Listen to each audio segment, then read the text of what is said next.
రాకతో రాయిలాంటి నా జీవితానికే జీవం వచ్చింది.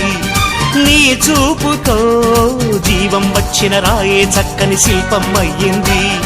చేయూతతో శిల్పం కాస్త నడకలు నేర్చి కోవెల చేరింది. నీ నవ్వుతో కోవెల చేరిన శిల్పంలో నా కోరిక కలిగింది. ఆ కోరికేమిటో చెప్పని నన్ను వీడి నువ్వు వెళ్ళొద్దని, మళ్ళీ రాయిని చెయ్యొద్దని. రపరప్పపారప్పారప రపరప్పపారప్ప రపరప్పపారపపారపరపరపరపరప గమ గమ హంగామ మనమే హాయి చిరునామా. పాత బాధ గదిని ఖాళీ చేద్దామా. 1 2 3 4 I say hey, I say hey, hey, take it to the top of the shoe, then shake it all down, make your mind get free. Come down, check, sweet finesse, nevertheless.